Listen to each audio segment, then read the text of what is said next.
5 friends cause a fatal car accident and make a pact of silence, not knowing that a year later the past will return to torment them and make them face reality. That's why today I know what you did last summer. Remember that if you like the videos, you can support the channel by liking, subscribing, and turning on notifications. It's free and it really helps me keep growing. Now, let's get started. Ava returns to her hometown for the engagement party of her old friends, Danica and Teddy. That's why she tries on many dresses and starts to feel nervous about seeing her high school boyfriend Milo again. At the toast, our protagonist chats briefly with the guy she still likes. She does so by the end of day 4. The friends decide to get together to watch the 4th of July fireworks, just like they did in high school, smoking on the cliff. Before heading out, they run into Stevie, who used to be part of their group of friends, but things didn't end well. It turns out that his father abandoned him, stealing all the money that was meant for his education. And because of this, she was the only one in the group who couldn't leave town or go to college. She was once addicted to drugs, but has recovered and now seems to be doing well. That's why Abba and Milo approach her to say hello and invite her to join them, just like in the old days. On the way to the cliff, Teddy plays a prank on his fiancée, making her break suddenly and scaring everyone. Then the fireworks show begins, so they decide to stop in the middle of the road. They keep smoking, and Teddy loses control when he sees a car, insisting he'll face it because a man is stronger than a machine. The rest don't find this joke funny, and luckily, Milo manages to push him at the right moment so he doesn't get run over by the speeding car. His girlfriend starts yelling at him that he's acting like an idiot, and everyone gets upset. So they don't realize another truck is coming at full speed right then. This car manages to swerve around us, but loses control while doing so. It leaves the road and stops at the cliff's edge, nearly falling. The driver is unconscious but alive. So the guys try to open the doors without success, while the girls try to push from behind to prevent it from falling. The problem is that unexpectedly the injured man reacts violently and grabs Teddy by his clothes, causing the inevitable. Subtitled, everyone is in shock over what just happened. Still, the girls say they have to help the man, who is still alive. But the boys think it's too risky because this could incriminate them. Teddy steps away to call the police. When he returns, he says the authorities are on their way, but they will have to go to the station to give a statement about what happened.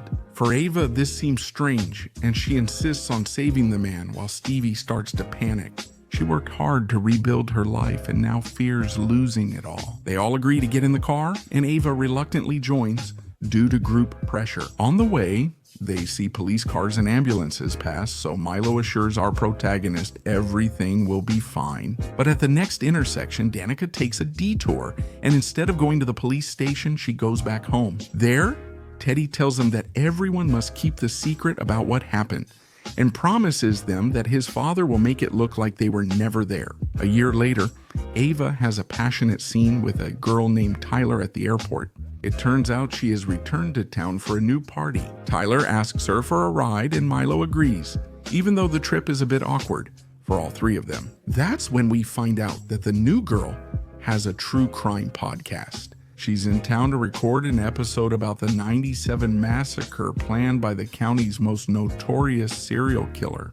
Ava and Milo meet Danica, who is celebrating her engagement to another man after breaking up with Teddy a few months ago. Stevie is also there, looking much better, and she's become a new best friend to the bride. During the gift opening, Danica finds an envelope thinking it's cash. But when she opens it, she finds a note that says, "Did they want you last summer?" And this leaves her frozen. Even so, she pretends nothing is wrong and casually asks who gave it to her. But none of the guests answer. Then she gives her fiancé a kiss and later meets up with her usual group. Danica suggests Teddy might be responsible since their breakup was bad, and he's likely jealous of her new boyfriend. That's why Ada, Milo, and Stevie visit him, only to find he knows nothing about what happened. Before going to sleep, Danica hears strange noises in the house, but she doesn't pay any attention to them. Then she takes a bath with guided meditation, while her boyfriend keeps drinking alcohol, and she watches as the pool lights mysteriously turn on. Without any explanation, the lights go out again. As the guy leaves, a metal hook pierces his room, causing him to bleed. A mysterious figure fires at him again from the darkness. And that's when we discover that it's the same serial killer from the '97 massacre called The Fisherman. A little later, Danica comes out of the bathroom and hears the wedding march, which catches her attention. She discovers her fiancé's body in the living room, along with a note warning she can't escape the past. The next morning, the group of friends gathers again. At the commission, they talk about the girl from the podcast and discover that the case from '97 has many similarities with what's happening now. Then Saba decides to meet with Tyler, who takes her to an unexpected place, the restaurant where one of the worst murders of '97 happened. There, he tells her that back then the massacre started with a note that said, "I know what you did last summer," and this leaves her shocked. He also tells her that the note was received by a girl named Julie, who is one of the 2 survivors of the massacre. He then leaves her alone to investigate the second floor. Our protagonist is surprised by the appearance of someone mysterious, dressed as the fisherman, and at first thinks it's a prank by Tyler. The problem is that moments later, he spots the girl elsewhere and must try to escape the real killer. He tries to attack her, but she protects herself behind a door and loses track of the fisherman. Then she meets up with Tyler again, and together they try to find an explanation. At that moment, a cage falls from the ceiling, trapping Ava, so the podcast girl runs to find a way out. There, she is chased by the killer for a few minutes until she manages to get away from him for now. Simultaneously, Stevie arrives and, sensing trouble, attempts to break down the restaurant door. The fisherman corners Tyler, who removes his mask, is shocked by his own face but doesn't survive. That's how the girl ends up being killed, and her body is hung at the entrance of the restaurant, in front of Ava and Stevie. With the expert on killers gone, Ava searches for the only person who can help them.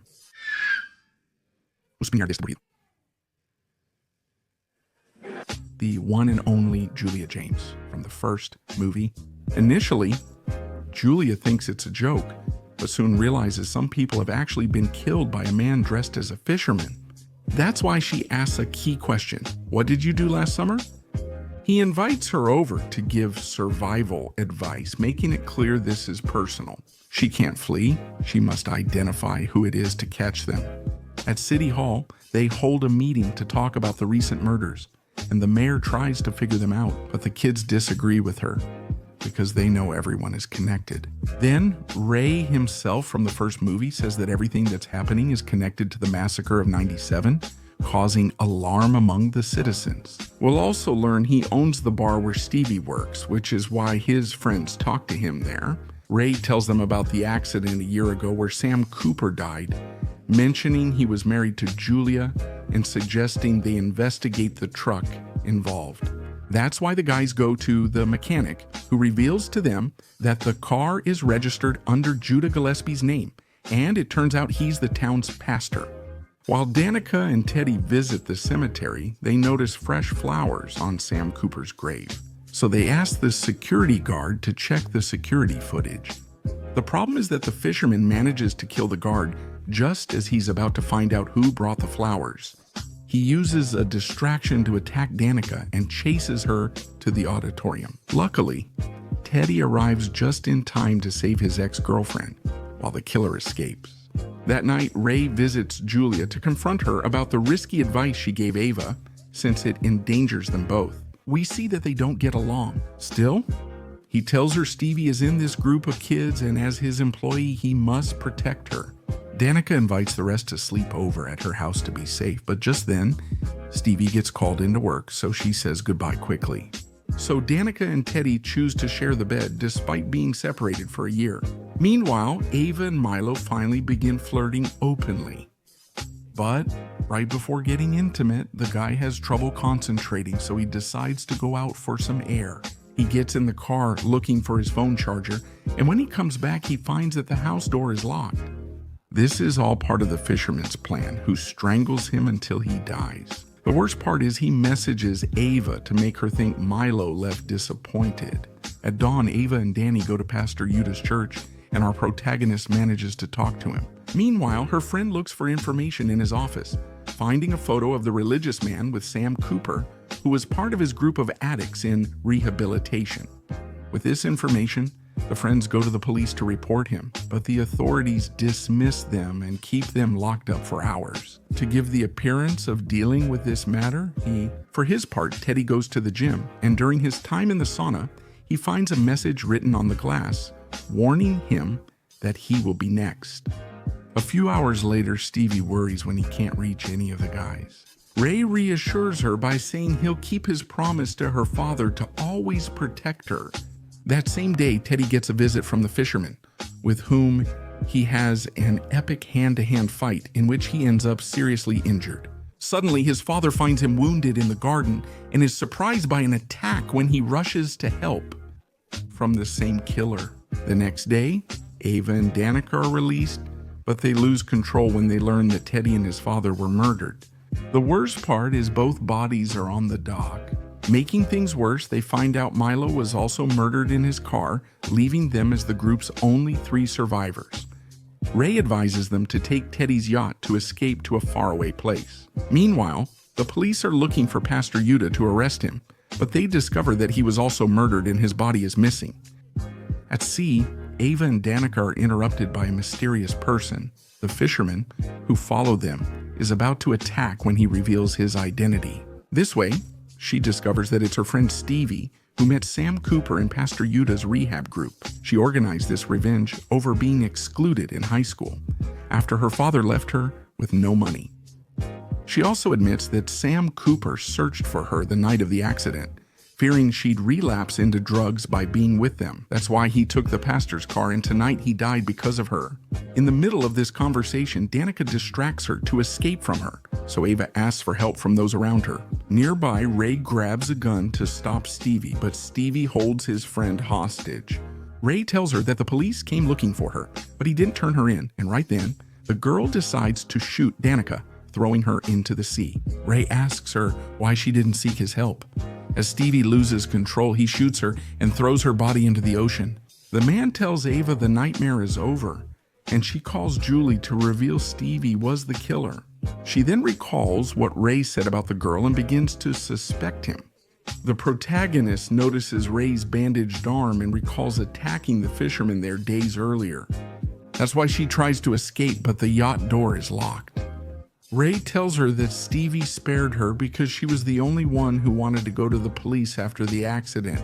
But now that she's gone, he's decided to kill her. In this new chase, the killer manages to wound her, and when Julie gets to her, we see that the girl has a knife stuck in her back. After Julie finds out, Ray tries to kill her with the fisherman's hook, saying he's behind it all. Because people in town have forgotten the '97 massacre, it's important to remind them so they always remember. But just when he's about to attack her, what we've all been waiting for happens.